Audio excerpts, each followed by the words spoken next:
Hey, I mean, if you like it. My friends, another year of Nintendo has come to a close, and while we look forward to the new year, it is only natural to look back as well. Back at a year that was... a year. I won't beat around the bush. There's no denying that 2020 was a very weird year for the world at large. Things quite simply did not operate as normal. Even if next year sees things more or less returning to normal, there's no knowing how a company like Nintendo was affected by this pandemic. There's no knowing how many projects have been delayed or what 2020 might have looked like under normal circumstances. Would it have been largely the same? Or was Nintendo's output entirely crippled, destroying what was going to be the most mind-blowing flood of first-party content in the company's history? None of us can know for sure. But even though I'm not going to be nearly as critical of their game output considering the circumstances, I do still think it's worth looking back at the year and seeing how Nintendo did. I want to look at the highs and lows, the triumphs and failures, yada yada, all that good stuff. And this isn't going to be super comprehensive, considering there's a whole lot that goes on in the world of games, and a lot of third-party stuff that's kind of hard to keep track of. I'm mostly going to look at Nintendo themselves and what they did and produced. The stuff that best defined the year for them. Definitely not everything. But with all that said, let's dive right on into it. This is Nintendo in 2020, the review. Oh, just remember, I won't be giving the year a review score this time because I got rid of review scores a while back. I know, I used to give the year's scores. That's a real thing that I used to do, so this is probably pretty disappointing, but it is what it is. Nintendo's developed a bit of a pattern over the years. The first half of the year just isn't as important as the second half, and as such, the first half tends to be a little lighter on major releases. In 2020, however, they kinda took the early year weirdness to a new level. Going into the year, things were tense. The company has a tendency to announce a lot of their games a year, or even years ahead of time, but beyond Animal Crossing and the Xenoblade Remaster, we didn't know what 2020 was going to be like at all. Most of the games that were already announced were still a long ways off. There was no way Metroid Prime 4 would come in 2020. Breath of the Wild 2 might, but it would definitely be at the end of the year if so. Bayonetta 3 might show up, but we had no idea because we'd yet to see even a single shred of the game since its initial announcement. Yet we had nothing, and I would say that stretch of time from January to March was one of the most notable things about the year. It was painful. I keep hearing people talk about how Nintendo's silence and lack of releases early in the year were because of lockdowns and all that, but that's not completely true. Even before the pizza hit the fan, we were absolutely starving for Nintendo news. 2019 actually had a bit of a direct drought. We were all going nuts trying to figure out what Nintendo was doing, and even then, we only had to wait until February. And we ended up getting a bunch of games out of that direct. This time though, the lack of any real information about 2020's games, plus the single largest stretch of time ever between major directs, made us all very nervous to say the least. By March, when everything started to go bad, it felt like Nintendo was just kinda not having a 2020, like they were just gonna bow out for a little while. It was a weird time. And when Nintendo finally did give us a direct, it was only a mini. Okay, that's fine. Minis in the past have given us some pretty decent announcements. The 2018 mini was legendary. And yet, even with all that buildup, even with a year seemingly devoid of anything more than Animal Crossing, Xenoblade, and Zelda, maybe, the mini managed to give us nothing. Okay, not absolutely nothing. It gave us Clubhouse games, but it's hard for me to consider that a particularly notable first-party Nintendo announcement. Don't get me wrong, it's cool, and there ended up being more of an audience for it than I expected. Turns out it was a particularly good year to release it, actually. But it's like Mahjong and checkers and stuff, not super hype-worthy. And if it already felt like Nintendo was just kinda not having a 2020, after that Direct Mini, the deal was sealed. Nintendo was canceled in 2020. It just wasn't a thing anymore. It was a good run, but pack it all up. No more Nintendo games, folks. Shut it all down. Let's go home. Oh, but you and I both know that Nintendo wasn't bowing out in 2020, not by a long shot. They had an ace up their sleeve, and that ace was, of course, Animal Crossing: New Horizons. And this is kind of funny. Elsewhere in the industry, 2020 was a year where multiple high-profile games hit the market and were criticized due to the working conditions of their developers. People are becoming more aware of crunch and overall employee abuse in the game industry than ever, and it's really bringing down what should be very exciting releases. And considering how rampant all that is in the industry, it's refreshing to see a corporate giant like Nintendo swinging the other way. They delayed Animal Crossing, causing it to miss the lucrative holiday season and placed it in the historically much less important spring season. They did this because the game needed a little more time and they didn't want to make their developers crunch in order to finish. They chose the health and happiness of their employees over their bottom line. And guess what that got them? Well, Animal Crossing went on to release right at the start of a global pandemic when the vast majority of humanity was explicitly told to stay at home and not go anywhere or see anyone. Seeing as Animal Crossing has always been about escapism to a pleasant and much simpler world where your life is what you want to make of it and everyone is nice and nothing ever goes wrong, that combined with a newly miserable populace launched New Horizons to stratospheric levels of success. It was perhaps the most serendipitous, right place at the right time, perfect storms that Nintendo has ever experienced. They've had breakout successes before, but I don't know if any have relied so much on such precise timing. It's like the universe was rewarding Nintendo for their good deed. They treated their employees well, and because of that, Animal Crossing is one of their fastest selling games ever, and the Switch is surpassing even the Wii's seemingly impossibly good performance in its early years. And there's no denying whatsoever that Animal Crossing was what really defined Nintendo's year more than anything. It was the most notable thing they did, and also the primary reason their business remained booming even when most other industries were struggling to stay profitable. 2020 was a dark time for a lot of people, and while Nintendo did struggle, at the very least, they had Animal Crossing. At the very least, they were still raking in money, the investors were happy, brands were getting in on the action, social media was crazy about the game,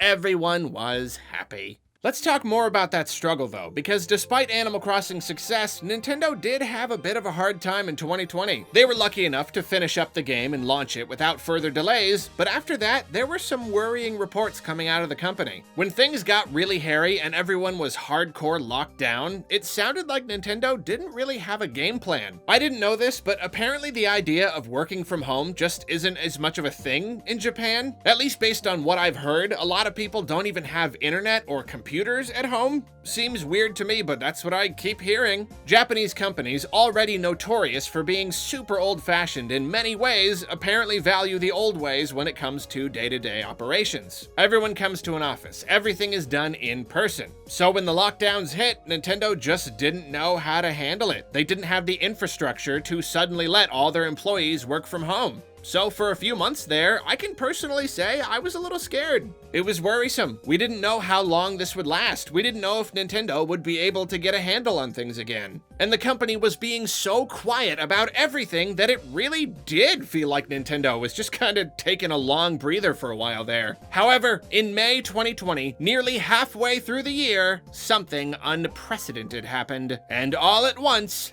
everything changed. Paper Mario: The Origami King was not revealed during a Nintendo Direct or the Game Awards or any kind of streamed presentation, and no one was warned of its coming beyond vague rumors. Instead, the reveal trailer was unceremoniously plopped right onto YouTube for the world to see. This was something that had never happened before for a big AAA retail title, but in context, it also kind of made sense. Nintendo clearly wasn't in the mood for making directs, but they had been working on this game for years. They were already close to launch, so they just kind of threw it out there. I'm actually still a little confused about why they didn't just put it in the March Direct, but that didn't matter too much because we finally had a new 2020 game to look forward to. And the random drop wasn't the only weird thing about it. The release date was only 2 months away. When has Nintendo ever done that with a major title? Like I said, we're used to waiting years. It was just so bizarre. Though, unfortunately, Origami King managed to create a bit of a stink in the community. The game improves upon Sticker Star and Color Splash in many ways, but it undeniably acts as a continuation of their styles. and this has naturally upset a lot of people. I'm not gonna go into the whole thing. You can watch my review if you want all my thoughts, though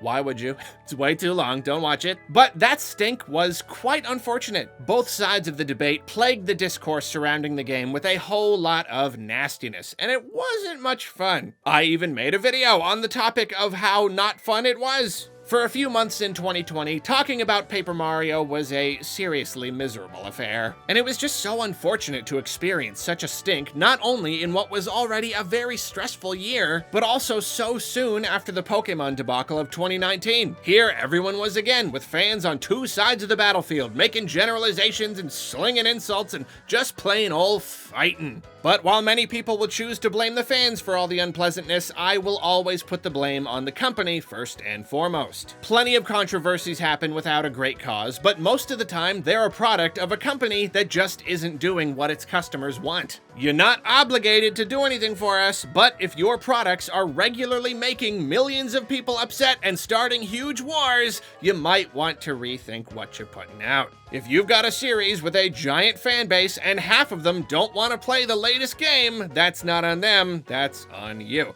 But yeah, that's all I'll say about that. It was a tough time, though lots and lots of people did end up enjoying the game a great deal, so that's good. It was good to have a second brand new first-party experience to play after Animal Crossing. And of course, after Origami King's random reveal and very quick release, suddenly it was really hard to tell what we should expect from Nintendo in the coming months. Was this a special case, or was this the new norm? Could we expect more random reveals, or was Origami King pretty much the only other thing Nintendo had planned for the year, and everything else was being delayed because they just couldn't get any significant work done? By the time the game released, June had already come and gone, and Nintendo had neglected to do any sort of direct or stream or anything. E3 was canceled, sure, but every other big company went ahead with their own events. So why not Nintendo? Well, it turned out they'd gotten a taste of this whole random reveal thing, and they liked it. If the first half of the year was quiet and kinda scary, the second half got the conversation moving again and kept it moving. For a few months, it felt like Nintendo was announcing things constantly, and almost everything was slated for only a few months after the initial announcement. One morning, it was Pikmin 3 Deluxe. Personally, it was disappointing to get a port of Pikmin 3 so late in the Switch's life, because now it doesn't feel like we'll be hearing any news of Pikmin 4 anytime soon. But I do try to count my blessings, and it's great to have one of my favorite games ever on Switch. Many of us Pikmin fans spent a lot of time worrying about how the game would sell, and reports thus far haven't been super promising.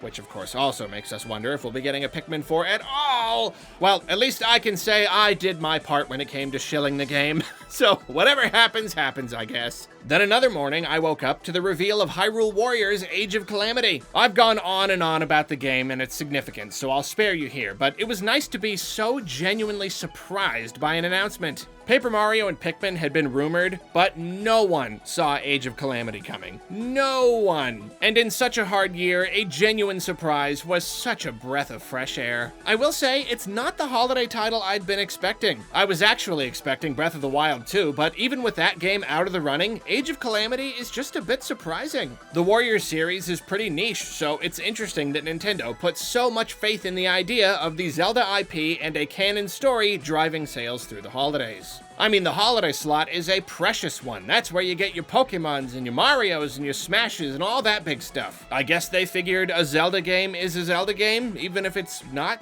a Zelda game? Then, of course, a different morning, we got the closest thing to a traditional Nintendo Direct all year. The Super Mario Bros. 35th Anniversary Direct was the one time we got to just stare at the screen and eat up a bunch of reveals, one after the other. And I don't know about you, but that meant a lot to me. And the Direct was our chance to learn more about all the projects that had leaked a year ago.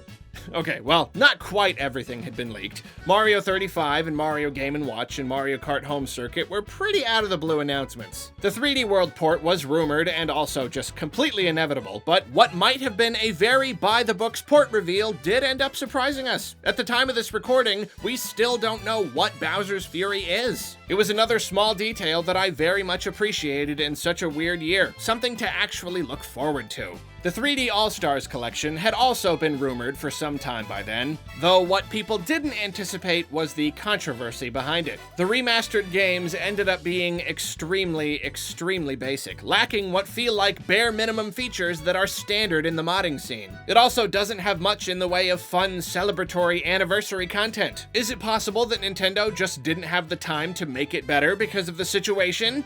They'd been working on the collection for a while, so that's a little hard to believe, but it's at least possible? Even if you give them the benefit of the doubt on that front, though, there was one other aspect of the collection that didn't sit well with fans. These games wouldn't be around forever, and this set in motion a very unfortunate trend that followed Nintendo through the rest of the year. It would be wrong to summarize and review 2020 without getting into some of the less pleasant stuff. Because even considering Nintendo's successes during the year, it was also a year that really damaged a lot of people's views of the company. Controversy, unfortunately, in large part defined Nintendo's 2020. The limited releases were already bad enough. 3D All-Stars, Mario 35, and even the later announced Fire Emblem localization were all doomed to be deleted forever in March 2021. I go into more depth about this in other videos, but this is, and will always be messed up. Nintendo can talk all they want about how anniversary content is supposed to be unique and special and has to go away when the anniversary is over.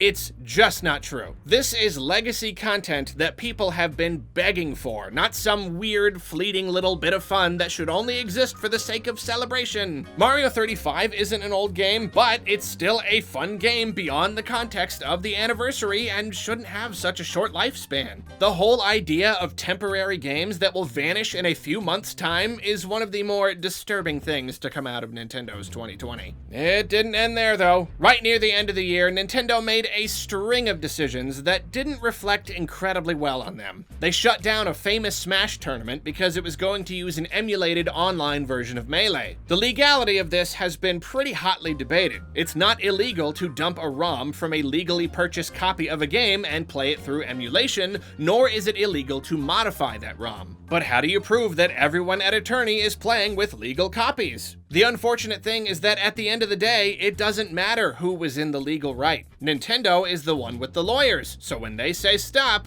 you gotta stop. And they said stop. And this didn't sit well with a lot of folks. The free Melee and Save Smash hashtags remained a very common sight in YouTube comments and Twitter threads through the remainder of the year. People were really upset at Nintendo for shutting down a completely harmless tournament simply because the company is so scared of the modding community. And once more, it didn't end there. Nintendo hosted their North American Splatoon 2 Open Tourney, but they ended up canceling the live stream. No reason was given, so people came to the only logical conclusion. Nintendo didn't like that so many of the players had hashtag free Melee in their names. That might not actually be the reason, but it sure seems like it.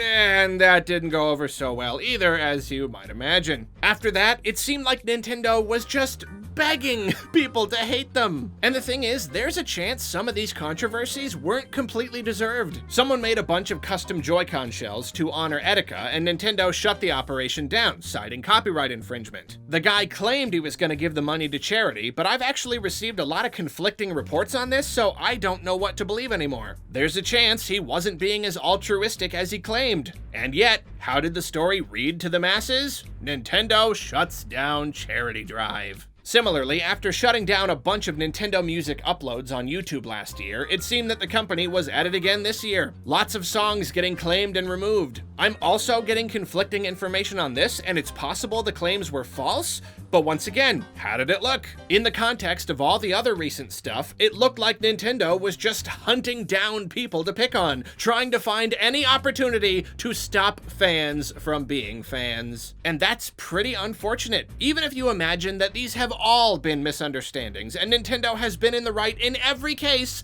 The final few months of 2020 didn't paint a pretty picture of the people running the company. Paint a pretty picture of the people. I like that. That's fun to say.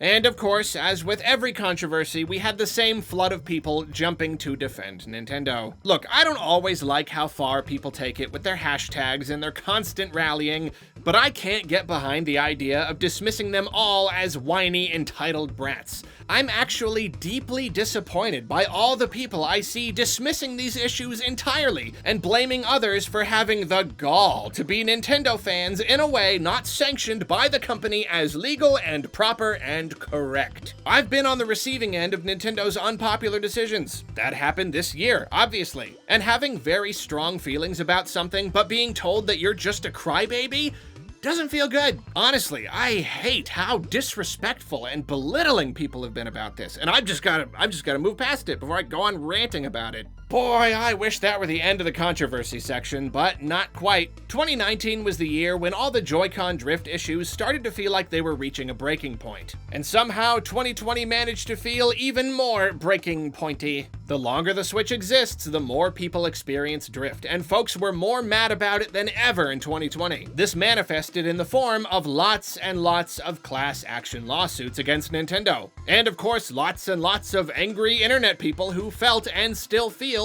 ripped off. The world at large was starting to get really upset by this whole thing. Courts were starting to get involved, and making matters worse, the pandemic made it impossible to get your Joy-Cons replaced for a while. The service centers were shut down, so a lot of people were stuck inside, unable to escape to their games because their controllers were broken and Nintendo wasn't able to fix them. Nintendo's response to all this? The same thing they've been doing for 3 years. Heels dug in, fingers in ears. La la la la, there is no problem, we're not listening. No promises to offer free repairs and replacements in every territory. No assurances that they were working to redesign the Joy-Cons and that things would get better.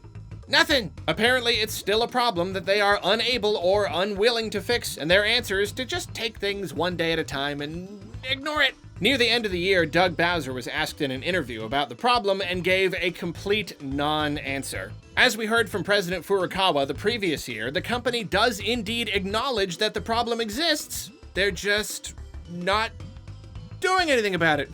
And that's unfortunate. On top of limited releases and fan shutdowns, this was not something they needed in 2020, and yet they did it to themselves. Joy-Con drift was just another problem to add to the pile, another sour, undercooked, and sloppily sliced piece of the controversy pie. But let's move on from that and talk about some of the other notable stuff that happened in the year. Pokemon Sword and Shield got some DLC, which was a first for the series, and it went over pretty darn well. The general consensus seems to be that the DLC is even better than the base game, and I wholeheartedly agree. There's of course some frustration that stems from that fact, but you can't deny that the 2 DLC packs were nice, good products that people played and enjoyed, and weren't mired in the same nasty discourse that surrounded the base game. They were just things in 2020 that released and people liked. Seriously, I feel like that's so valuable in such a year. Then, of course, the Xenoblade Remaster released in May. It's consistently disappointing and not to mention confusing to see how much love Nintendo gives this series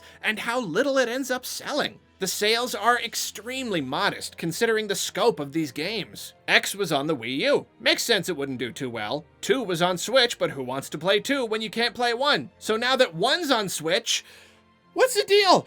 I really don't know. But even though it didn't set the world on fire and launch the series to new heights, it was at least another crowd pleaser. As with Pikmin, at least Xenoblade fans got something cool in 2020 to just be happy about. I would say one terrific little 2020 gem was the surprise Super Nintendo World Direct hosted by Shigeru Miyamoto. The park looks incredible, and though it was short, somehow going on a little tour with Miyamoto was just such a delight. The man is clearly so happy about the park, so proud, and his enthusiasm is infectious. And of course, you can't talk about the year without talking about these Smash announcements. Byleth, right at the start of the year, made a lot of people mad, but I thought it was just hilarious. I'm not so into Smash that I care a lot about missed opportunities. I try to just take each new fighter at base value. And Byleth didn't do much for me personally, but man, that surprise factor was just delicious. And after that, Nintendo set a trend of giving new characters their own isolated announcements, separate from any sort of other presentation, much like their game reveals.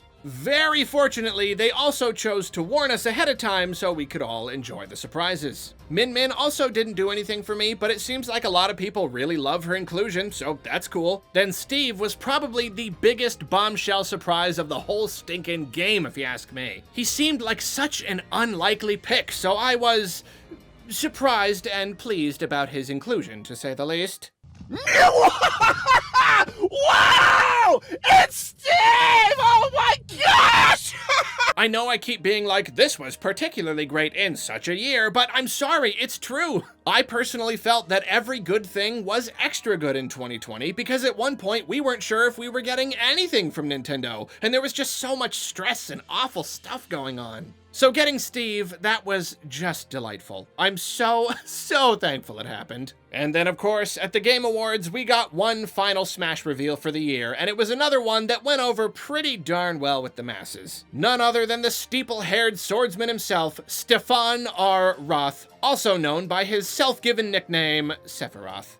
This was in the wake of some of the nastier controversies, so I'm sure Nintendo was glad to give us something juicy to take our minds off of all the cancellations and hashtags and whatnot. But sorry, not trying to keep digging all that up. Overall, the year's Smash announcements were really solid. As with 2019, I feel that Nintendo managed to play to a lot of different crowds and cover a wide breadth of fan bases. And I can only hope I end up saying the same thing in the 2021 review video. As I said, this video is not an exhaustive overview of every single thing to happen within the world of Nintendo and the Switch in 2020. There's plenty I didn't get to mention, especially considering third parties. But that was the main stuff that I felt drawn to talk about. And now that the year is over, I can say that I'm pretty thoroughly conflicted on it. In the context of the global situation, it certainly wasn't a terrible year. Like I said before, it's good that they were still able to give us anything. If their ability to work was impacted, then I'd consider a handful of first-party titles and some Smash reveals and such pretty successful. All on its own though, the lineup wasn't super strong. Animal Crossing was a massive success, but then every other game had a big yeah, but attached. Origami King could have been a great big wide-reaching title, but I believe there's a good chance the controversy stopped that from happening. It isolated a huge amount of its potential audience. Pikmin 3 Deluxe is cool for hardcore fans, but it's a port of a Wii U game from a niche series priced at $60, so that wasn't a big, huge first-party event by any means. Xenoblade, also technically an old game that didn't end up drumming up that much hype outside of its already established audience. Age of Calamity, very cool, but once again divided fans with its Warriors formula. Super Mario 3D All-Stars, very successful, but the discourse surrounding it was very much colored by its cheapness and limited release. So I can see 2020 being a pretty darn disappointing year for people who don't happen to be into these exact series. If I didn't already love Pikmin and the original Hyrule Warriors, for instance, I probably would have walked away from the year feeling pretty darn bored. But personally, I'd say my biggest issues with the year were the ones that absolutely could have improved in 2020, but simply didn't. I really wanted Nintendo to fix the Joy-Con issue, and even before things went bad, they didn't. And even after things started going back to normal, they didn't. I really wanted them to deliver more in the way of legacy content. N64 games on NSO at the very least. But again, it just didn't happen. And probably not because of the pandemic, but because Nintendo just doesn't want it yet. I was already hoping I wouldn't have to wait a full year after SNES to get N64, but it seems even a year wasn't enough. So yeah, like I said, I'm conflicted. In some ways, it feels like they did the best they could. Then in other ways, it feels like they could really do a lot better. But it is what it is. The year is done, and all we can do now is look to the future, etc., etc. So there you have it. That's the year. It's done. It was a long year. I didn't even write anything for this outro. I don't actually know why. I just don't have anything else to say. That's it. That's the year. What did you think of the year? Was it good? Was it bad? Head on down to the comments and let me know. It's been a heck of a time doing all these end of the year videos. We've been really busy, so I'm feeling a little tired, a little scatterbrained. But we're doing it. We're doing it. That was the video. That was the year. This is the end of this video, so I will see you at a time that is next year? I don't know.